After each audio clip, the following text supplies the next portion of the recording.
right, welcome back.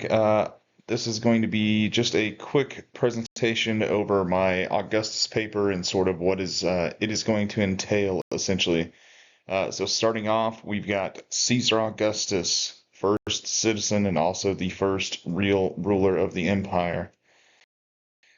So what is the main purpose of the paper? That's obviously why you're here, kind of understanding what the purpose of this paper is and kind of the background behind it and so on and so forth. The main purpose really is to highlight what the excellence of Augustus was. What was he able to achieve as a leader? How does he stay in that position for so long? I mean, most people can very obviously talk about who Augustus is. They could even probably name some of his major accomplishments. But what really keeps him in control for so long? What is it that he has that other leaders don't necessarily? So I wanted to look into some of the leadership aspects of Augustus and kind of tie that into, necessarily why he became the leader. So that's sort of been the focus of compiling the information and writing this paper so far.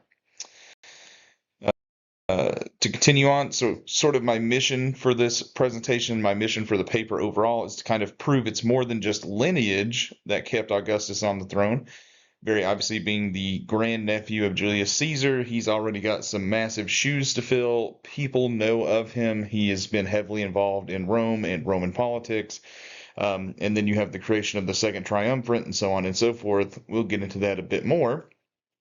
But really, my big vision statement for having a project like this is kind of getting people to understand and look at Augustus as a leader, not just what he accomplishes, but what separates him as a leader from most other leaders, especially when it comes to just how determined that he is as a leader, how he combines all the best qualities of a leader and, well, it exudes in Rome. So I want people to be able to look at his leadership styles and also start incorporating that into maybe some of their lives. Maybe people are leaders.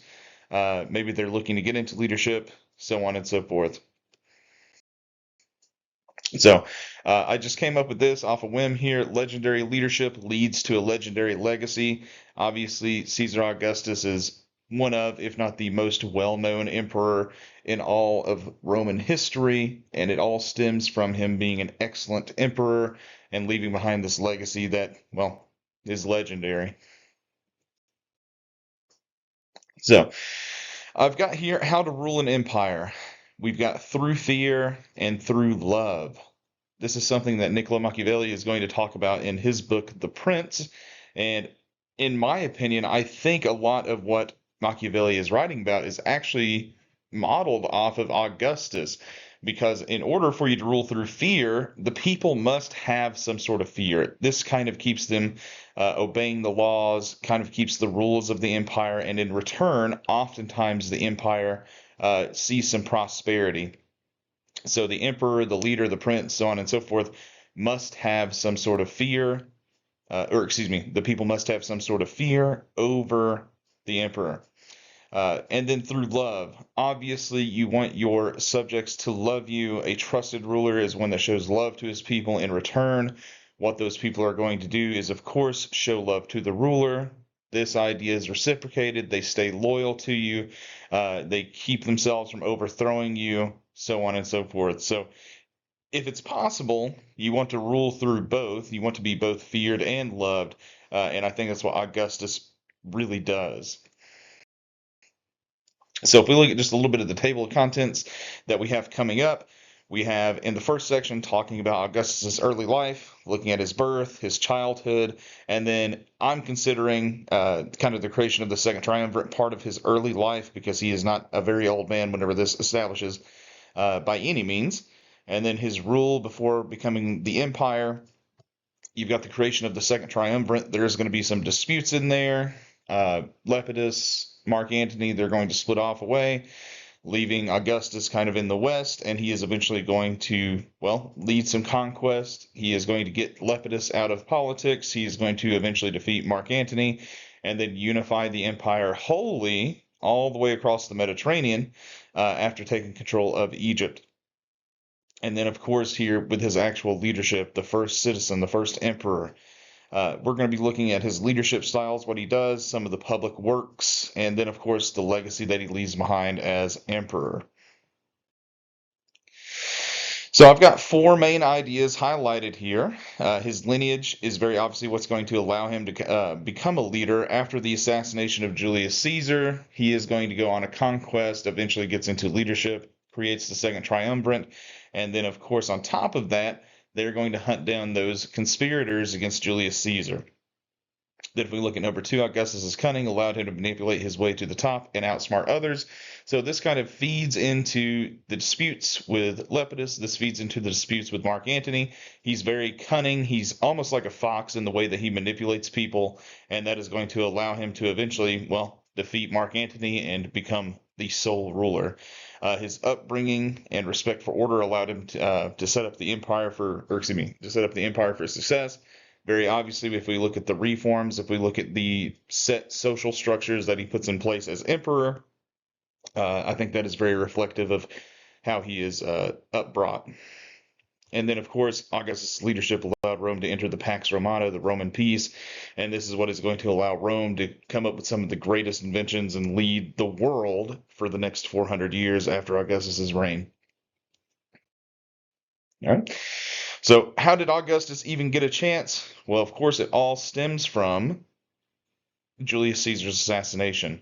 And then I left just a little quip in there, like et tu, Brute. Obviously, that's probably not Julius Caesar's last words, but just a nod to Shakespeare there. But it all starts off with Julius Caesar being assassinated. After Caesar's assassination, Augustus is going to inherit his will. He's going to be the adopted son of Caesar. And from there, it all spins into a new well, beginnings of the reigns of an emperor that we are going to see. So, if we look at his early life, this is how I've split it up. Augustus is born Octavian. He's the grandnephew of Julius Caesar. His grandmother was Julius Caesar's sister. He did not appear to be a leader, particularly as a young child. He was very sickly. He was kind of weak. Not many people thought that he would survive into adulthood, but he winds up becoming an adult, lives a fairly normal life. He does have bouts with illness from here and there until eventually he grows older and does wind up dying for it. Now, education and charisma. In his early life, he has a ton of respect, particularly for his teachers, for his mother. And as a child, he kind of has this bit of charisma, which is going to further help him as a leader. And on top of that, being, well, the grandnephew of Julius Caesar, he's going to have a big sense of pride in Rome, which is also going to continue in his leadership. And we'll see some of the reforms that take place because of that. Then the second triumvirate, like I mentioned before, it is established after Caesar's death. He hunts down the perps. He is eventually going to rule Rome. There are some disputes for rule. There's going to be some fallout, and this is where we're going to see the Roman Civil War kind of take place here. But impressively, he does hunt down quite a few of the perpetrators and kills or has over 2,000 people killed as a result of those conspiring against Julius Caesar or the Roman Empire, or well, I guess still Republic at this time. All right, on to the second part of his rule before it becomes an empire. Mark Antony, he is very military minded. He was one of the more successful leaders in the military. He controlled the East, predominantly the Middle East area, where modern day Israel and Jordan and so on and so forth would be. Also in cahoots with Cleopatra, that will come back up soon. Lepidus was also a general in the Roman military, a politician, and he is going to take control of North Africa and Spain as well. And then Octavian, which is going to be Augustus, he's Caesar's heir. He controls the West, so modern day Italy and the other parts of the western part of the Roman Empire, other than Spain. He's eventually going to become the sole ruler. Now, the next transition here, we have no more competition. Lepidus betrays Augustus. Augustus is going to force Lepidus to stop doing politics and force him out of the public light. Mark Antony is going to have some affairs with Cleopatra, ultimately resulting in a child and so on and so forth. And Mark Antony and Cleopatra are going to commit suicide basically leaving Augustus to annex Egypt, and that allows him to gain full control over all of the territories in North Africa, the Middle East, the Mediterranean, and, well, making the Roman Empire into what we think of as the Roman Empire, completely encapsulating the Mediterranean.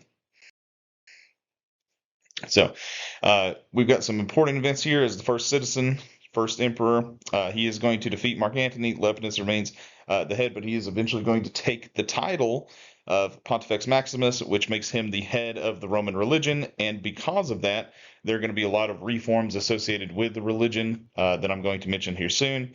Buildings of public works. As the first citizen, he's going to focus on rebuilding much of Rome, especially the old dilapidated areas, and also expanding it. We're also going to see him have some major support for the military, which makes them extremely loyal to them. And then finally, in his old age, he is going to catch a bout of illness. He winds up dying, and literally less than a month later, he is going to become deified as a god. And this kind of starts the downward slope for the Roman Empire. Many of those early rulers are going to kind of not expand it, not harm it too much, but it is going to be a trending pattern. All right. So what leadership strategies and roles did Augustus use? I point out just a few here. Mainly his loyalty to Rome is really going to connect the citizens to him. They are all going to sort of gain this same mindset, have a sense of pride about Rome, and he is going to instill that. His stewardship is going to make the citizens trust him. He is kind of tasked with taking on this old dilapidated city, rebuilding it, making those public works, making sure that people have what they need, and that is going to make them loyal to him. His pragmatism allows him to solve any problem that is occurring in Rome at the time. He's also going to set up a lot of reforms to kind of prevent future problems from happening. His situational leadership is going to allow him to kind of make the best out of every situation, which I'm going to mention a bit further in the presentation. Now, with loyalty to Rome, there's tons of examples of Augustus showing his loyalty, making people proud to be Roman. But one big example that I like to utilize here is him personally funding the rebuilding of the Porticus Octavia. And with that old building being restored, especially out of it being his own pocket and not utilizing tax funds for it or taxing the citizens for it, the citizens are going to look up to him as kind of this big proprietor, this big leader in building. So they highly respect him for that.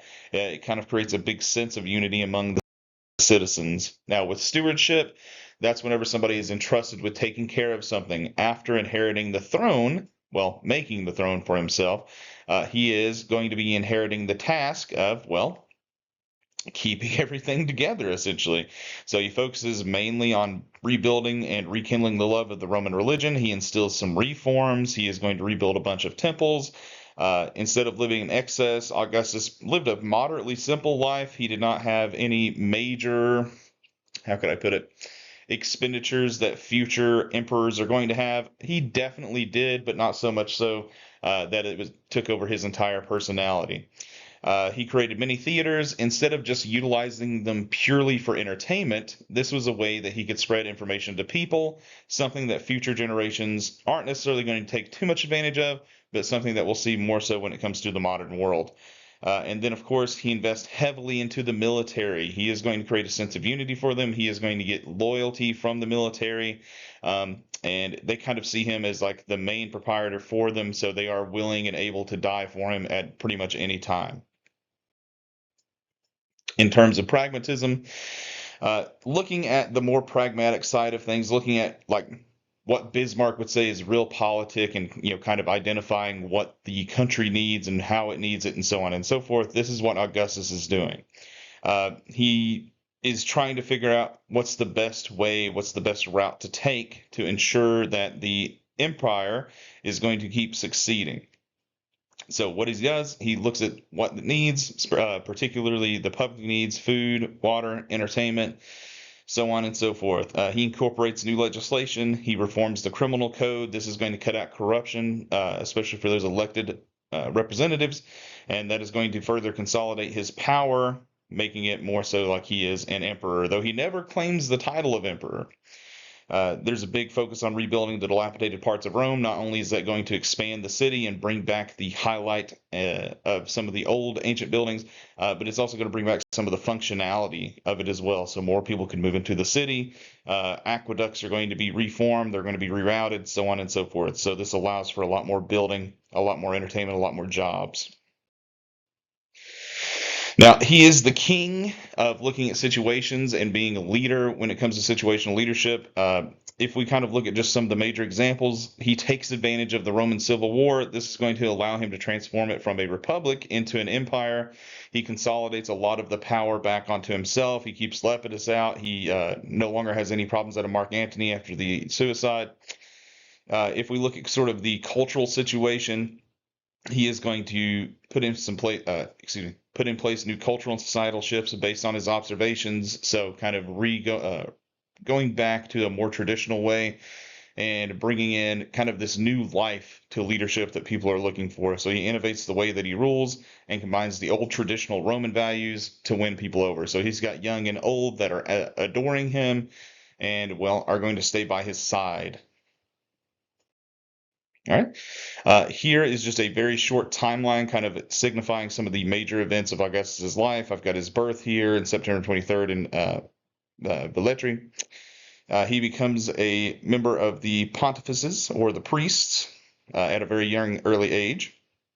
In 44 BC, that's when he learns of Caesar's death. He is then going to inherit Caesar's will and his estate, but Mark Antony keeps it away from him. He gets revenge off of the conspirators against Julius Caesar and those against the Republic. Excuse me. He's further going to expand his power after he defeats Lepidus in 36 BC, the Battle of Actium. And Antony, he is going to defeat Mark Antony's navy at Actium. Cleopatra retreats. Mark Antony retreats back to Egypt. And, well, Antony and Cleopatra are both going to commit suicide. Pretty tragic story. And then Pontifex Maximus in 12 BC, he is going to become the chief priest of Roman religion, and that's where he incorporates a lot more of those religious reforms. And then finally, at his death, he dies on August 9th, and then the next month he is going to be deified as a god, much the same way that Julius Caesar was. And in summary, I've summarized sort of the main plots and the idea behind it here. So Augustus began as Octavian, the grandnephew of Julius Caesar. He gets his first chance through his lineage. He gets revenge for Caesar. He sets his sights. He gets rid of Lepidus. He defeats Antony. And then, of course, after he becomes the leader of Rome, he unifies everything together. And that is going to allow him to, quite literally, find Rome a city of bricks and leave it a city of marble. So that creates the foundation for Rome for the next 400 years. And the main reason that he is able to complete all of this is because of the leadership styles and sort of just his leadership overall, as opposed to having kind of yes men take care of everything instead of just kind of having advisors or so on and so forth. He really seeks his leadership and he really tries to model what it means to be a Roman citizen. So that's what I've found from it in my writings, in my research. So right here is just the bibliography. I hope you've enjoyed and well, have a great day. Bye-bye.